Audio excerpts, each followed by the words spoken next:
अस्सलाम वालेकुम नाज़रीन, तेलंगाना न्यूज़ टुडे में आपका खैर मक़दम है। मैं मोहम्मद इजहार, पेश खिदमत हेडलाइंस।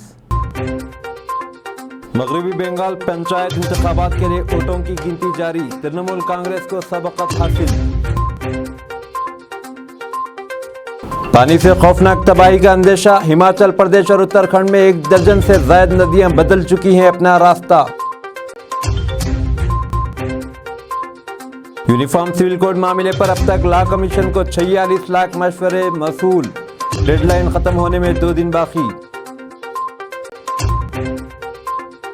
सुप्रीम कोर्ट ने ईडी डायरेक्टर संजय मिश्रा की मुद्दत कार में तोसी पर लगाई रोक। अब खबरें तफसील के साथ। मंगल को आलमी योम आबादी के मौके पर मेडिकल हेल्थ डिपार्टमेंट और फैमिली वेलफेयर डिपार्टमेंट की हिदायत पर एक रैली निकाली गई। डिप्टी डीएमएचओ डॉक्टर दयालक्ष्मी की क़यादत में district medical officer doctor Venkateshwar Rao ने मेहमान खुसूसी की हैसियत से प्रोग्राम में शिरकत की और रैली का आगाज़ किया। उन्होंने मशवरा दिया कि हमें ख़ानदानी मनसूबाबंदी पर अमल करना चाहिए और आगे बढ़ना चाहिए।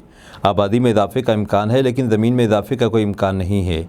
डीएमएचओ ने इंकशाफ किया कि आबादी में इजाफे से कोई फ़ायदा नहीं बल्कि नुकसान हुआ है। District mass media officer P Narahari, ज़िले शुमारियात ऑफिसर राजकुमार और विष्णुवर्धन रेड्डी, इस प्रोग्राम में हेल्थ एजुकेटर जय श्रीनिवासलू मौजूद थे। पीएचसी के डॉक्टर हरिकृष्णा रघुवेंद्र और डिवीज़न के एमएलएचपी मेडिकल ऑफिसर्स, डिवीज़न के हेल्थ सुपरवाइजर्स, एएनएम और आशा वर्कर्स ने शिरकत की। इस मौके पर वेंकटेश्वरलू ने डीएमएचओ और रंगारेड्डी ज़िले के बात करते हुए तफसीलात से वाकिफ़ करवाया। तेलंगाना सेक्रेटरीट में तामीर मस्जिद के इफ्तिताह की तारीख का ऐलान। चीफ मिनिस्टर तेलंगाना के चंद्रशेखर राव ने आज सेक्रेटरीट में एक आला सतह इजलास तलब किया। इजलास में सेक्रेटरीट में नौ तामीरशुदा मस्जिद, मंदिर और चर्च की इफ्तिताह की तकरीब के अलावा दीगर मसाइल पर तबादला ख्याल किया गया। चीफ मिनिस्टर चंद्रशेखर राव ने कहा कि तीनों मज़ाहिब के पेशवाओं से मुशावरत के बाद इफ्तिताह की तारीख को क़तियत दी गई है, जिसके मुताबिक 25 अगस्त को तीनों इबादतगाहों का इफ्तिताह एक ही दिन में अमल में लाया जाएगा। चीफ मिनिस्टर चंद्रशेखर राव खुद 3 इबादतगाहों का इफ्तिताह करेंगे।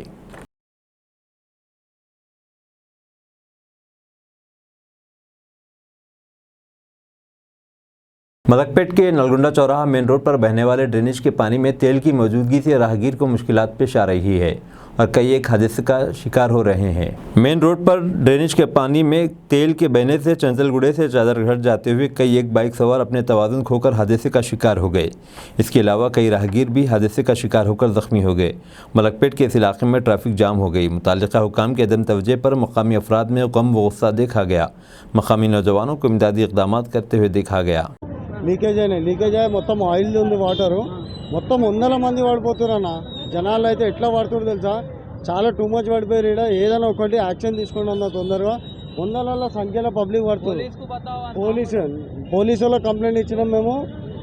కంట్రోల్ 100కి ఇట్లా ఫోన్ చేసినా, ఏం రెస్పాన్స్ కావాలి ఇప్పటిదాకా. ఆ రోడ్డు బంద్ చేసినాం, అక్కడ ఇవి పెట్టినాం, మేము అక్కడ పెట్టినాం. ట్రాఫిక్ వాళ్ళకి ఇట్లా చెప్పినాం అన్న, తొందర రెస్పాన్స్ తీసుకొని ఏదైనా ఒక పని చేయండి అన్న. ఇక్కడ 100 మంది పడుతున్నారు.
सैयद उमर जलील सेक्रेटरी व commissioner Telangana minority welfare department मुकर्रर। तेलंगाना हुकूमत ने रिटायर्ड IAS ओहदेदार जनाब सैयद उमर जलील को महकमा अक़लियती बहबूद का सेक्रेटरी और कमिश्नर डायरेक्टर माइनॉरिटी वेलफेयर मुकर्रर किया है।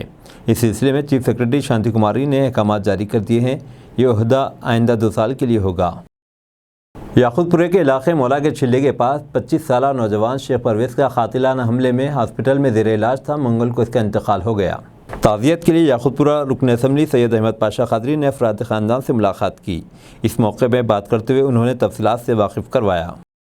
मगरबी बंगाल पंचायत इंतखाबात के लिए वोटों की गिनती जारी। तृणमूल कांग्रेस को सबकत हासिल। रियासत भर में 339 गिनती मराकज़ में मरकज़ी फोर्सेस की एक कंपनी की निगरानी में गिनती हो रही है।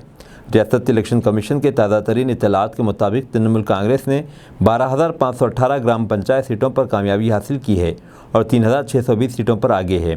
इसके करीबी हरीफ बीजेपी ने 2,187 सीटों पर कामयाबी हासिल की और शाम 3 बजे तक 915 सीटों पर आगे है। बाएं महाद ने 959 सीटों पर कामयाबी हासिल की है, जिसमें से अकेले CPIM ने 910 सीटों पर कामयाबी हासिल की। पार्टी फ़िलहाल 550 सीटों पर आगे है। कांग्रेस ने 625 सीटें जीती है और 276 पर आगे है। मोदी हुकूमत ब्रजभूषण के बजाय बेटियों को तहफ़्फ़ुज़ दे, कांग्रेस का बयान। कांग्रेस ने कहा कि ख़वातीन खिलाड़ियों की हरासनी के इल्ज़ाम में रेसलिंग फेडरेशन के साबिक़ सदर ब्रजभूषण सिंह के ख़िलाफ़ दिल्ली पुलिस ने चार्जशीट दाखिल कर दी है और अब इस मामले में वज़ीर-ए-आज़म नरेंद्र मोदी हुकूमत को खामोशी तोड़ देनी चाहिए। कांग्रेस तर्जुमान सुप्रिया श्रीनेट ने मंगल को यहां पार्टी हेडक्वार्टर में प्रेस कॉन्फ्रेंस में कहा कि दिल्ली पुलिस ने अपनी चार्जशीट में बीजेपी MP ब्रजभूषण सिंह पर जिनसी हरासनी, पीछा करने और डराने धमकाने के इल्ज़ाम लगाए हैं। पुलिस ने ब्रजभूषण सिंह के खिलाफ मुकदमा चलाने और सज़ा देने की कार्रवाई का मुतालबा किया है। उन्होंने कहा, मुश्किल ये है कि ख़वातीन पहलवानों ने जनवरी में तश्कील कमेटी के सामने भी ब्रजभूषण सिंह के खिलाफ जिनसी हरासनी के इल्ज़ाम लगाए थे, लेकिन कमेटी ने इन इल्ज़ामों को नज़रअंदाज कर दिया था। इस दरमियान कांग्रेस पार्टी ने ट्विटर हैंडल पर कहा, बीजेपी MP ब्रजभूषण सिंह के मामले में दिल्ली पुलिस की चार्जशीट सामने आ गई है। अभी तक की जांच की बुनियाद पर दिल्ली पुलिस का कहना है कि ब्रजभूषण सिंह पर जिनसी हरासानी, छेड़खानी और पीछा करने के मामले में मुकदमा चलाया जा सकता है और सज़ा दी जा सकती है। हैरानी की बात है कि इतना कुछ होने के बाद भी वज़ीर-ए-आज़म नरेंद्र मोदी ख़वातीन पहलवानों से जुड़े मामले पर खामोश क्यों है? अपने इस चहेते MP को पार्टी से कब बाहर करेंगे? MP ब्रजभूषण सिंह की गिरफ्तारी भी कब होगी और हुकूमत ब्रजभूषण को तहफ़्फ़ुज़ देना कब बंद करेगी? सुप्रीम कोर्ट ने ED डायरेक्टर संजय मिश्रा की मुद्दत-ए-कार में तोसी पर लगाई रोक। सुप्रीम कोर्ट ने मंगल को एनफोर्समेंट डायरेक्टरेट ED के डायरेक्टर संजय मिश्रा की मुद्दत-ए-कार में तोसी को मुस्तरद कर दिया, लेकिन इन्हें 31 जुलाई 2023 तक मौजूदा अहदे पर बरकरार रहने की इजाज़त दे दी। Justice BR Goyal, justice Vikramnath और जस्टिस संजय करोल की बेंच ने सुप्रीम कोर्ट के 2021 के एक फैसले डॉक्टर जय ठाकर बमुकाबला हुकूमत हिंद और दीगर की खिलाफ वर्जी बताते हुए मिश्रा की मुद्दत-ए-कार में तोसी को मनसूख करने का फैसला सुनाया। अदालत उज़्मा ने 2021 में एक हुक्म जारी करके मिश्रा को नवंबर 2021 से आगे बतौर डायरेक्टर इनकी मुद्दत-ए-कार बढ़ाने पर रोक लगाई थी। इस फैसले की बुनियाद पर सुप्रीम कोर्ट ने इनकी मुद्दत-ए-कार में तोसी लगाई। जस्टिस गवाई के सरबराही में इस 3 रुकनी बेंच ने मुक़न्ना की तरफ से central vigilance commission CVC act में की गई तरमीम को कानूनी करार देते हुए बरकरार रखा। तरमीम के बाद मरकज़ी हुकूमत को ED डायरेक्टर की मुद्दत-ए-कार 5 साल तक बढ़ाने का इख्तियार है। सुप्रीम कोर्ट ने NGO, कॉमन कॉज और दीगर की जानिब से दायर दरख्वास्त की समाअत के बाद अपना फैसला सुनाया। बिल्किस बानो इस्मत दरी मामला, कसूरवारों की सज़ा माफ़ी के खिलाफ दाखिल अर्जियों पर समाअत 17 जुलाई तक मुलतवी। सुप्रीम कोर्ट ने मंगल के रोज़ बिल्किस बानो इज्तिमाई इस्मत दरी और 7 लोगों के कत्ल के मामले में सभी 11 कसूरवारों को दी गई छूट के खिलाफ दाखिल अर्जियों पर समाअत 17 जुलाई तक के लिए मुलतवी कर दी है। दरअसल हुकूमत ने बिल्किस बानो इस्मत दरी मामले में सज़ा काट रहे सभी कसूरवारों को गुज़िश्ता साल सज़ा में छूट दी थी और सभी जेल से बाहर आ गए थे। हुकूमत के इस कदम के खिलाफ बिल्किस के साथ साथ कई समाजी कारकुनान ने आवाज़ उठाई थी और अदालत का रुख किया था। यूनिफॉर्म सिविल कोड मामले पर अब तक लॉ कमीशन को 46 लाख मशवरे मौसूल। डेडलाइन ख़त्म होने में 2 दिन बाकी। यूनिफॉर्म सिविल कोड को लेकर आवाम बड़ी तादाद में अपने मशवरे लॉ कमीशन को भेज रहे हैं। लॉ कमीशन ने मजहबी तंजीमों और आम लोगों से 1 माह कबल गुजारिश की थी कि वो अपनी राय 13 जुलाई तक कमीशन को भेज सकते हैं। इस गुजारिश का ज़बरदस्त असर दिखाई दे रहा है, क्योंकि एक रिपोर्ट के मुताबिक तकरीबन 46 लाख मशवरे लॉ कमीशन को मौसूल हो चुके हैं। एक ज़राए के हवाले से खबरसां एजेंसी PTI ने 11 जुलाई को बताया कि 10 जुलाई की शाम तक यूनिफॉर्म सिविल कोड पर लॉ कमीशन को तकरीबन 46 लाख मशवरे मिले हैं। कमीशन ने 14 जून को एक बयान जारी कर इस कानून पर मंजूर शुदा मजहबी तंजीमों और अवाम से मशवरा तलब किया था उसके लिए 30 दिनों का वक्त दिया था, यानी राय भेजने की डेडलाइन 13 जुलाई तक तय की गई थी। इस तरह देखा जाए तो डेडलाइन ख़त्म होने में अब महज 2 दिन बाकी हैं, यानी लॉ कमीशन को भेजे जाने वाले मशवरों की तादाद 50 लाख तक पहुँच सकती है।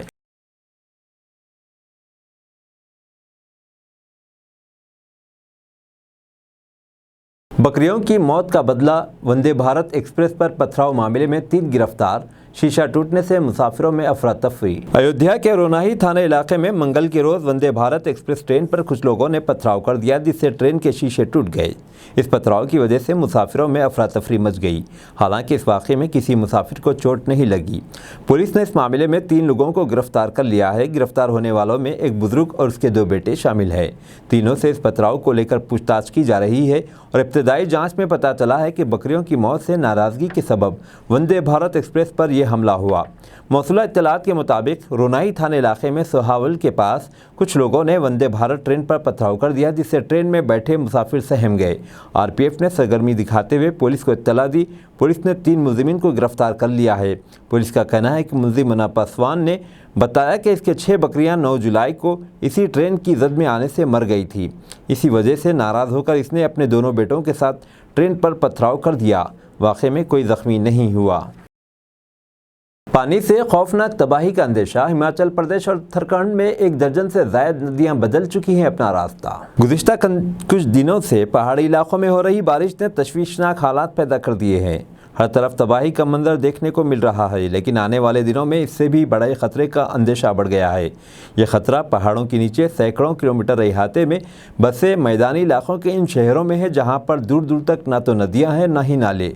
बारिश की तबाही का अंदाज़ा लगाने वाली एजेंसियों से मुंसलिक साइंसदानों का कहना है कि पहाड़ी इलाकों से बहने वाली नदियों और नालों ने अपने रास्ते को न सिर्फ बदला है, बल्कि बग़ैर किसी रिवर कैचमेंट नदियों के आबी ज़ख़ीरे वाले इलाके से कई किलोमीटर दूर तक का बहाव वाला इलाका बना लिया है। कुवैत स्वीडिश ज़बान में कुरान पाक के 1 लाख नुस्खे शाये करेगा। स्वीडन में ईद उल अज़हा पर कुरान पाक की बेहुरमती पर पूरा आलम इस्लाम सरापा एहतजाज है। ऐसे में कुवैत ने स्वीडिश ज़बान में कुरान पाक के 1 लाख नुस्खे शाये करने का ऐलान किया है। गैर मुल्की मीडिया के मुताबिक कुवैत ने स्वीडिश ज़बान में कुरान करीम के तर्जुमे वाले 1 लाख नुस्खों की तिबात और इशाअत का ऐलान कर दिया है, जिन्हें स्वीडन में तकसीम किया जाएगा। रिपोर्ट के मुताबिक कुवैत के वज़ीर आज़म शेख अहमद नवाफ अल अहमद सबाह ने इस सिलसिले में मुताल्लिक़ा हुक्काम को कुरान पाक की तिबात और इशाअत का काम सौंप दिया। कुवैत ने स्वीडिश ज़बान में कुरान पाक शाये करने का फ़ैसला इस्लामी रवादारी और इक़दार व बक़ाए बाहमी को फ़रोग़ देने के लिए किया गया है। वाज़ेह है कि ईद उल अज़हा पर जब पूरा आलम इस्लाम खुशियाँ मना रहा था, इन लम्हात में एक इराक़ी मालून शहरी ने कुरान पाक के स्वीडन में मस्जिद के सामने बेहुरमती करके इन्हें शदीद रंज व अलम में मुब्तला किया, जिसके बाद से पूरा आलम इस्लाम सरापा एहतजाज है। अब दीजिए इजहारुल हक़ को इजाज़त। मिलते हैं अगले न्यूज़ बुलेटिन में। देखते रहें तेलंगाना न्यूज़ टुडे।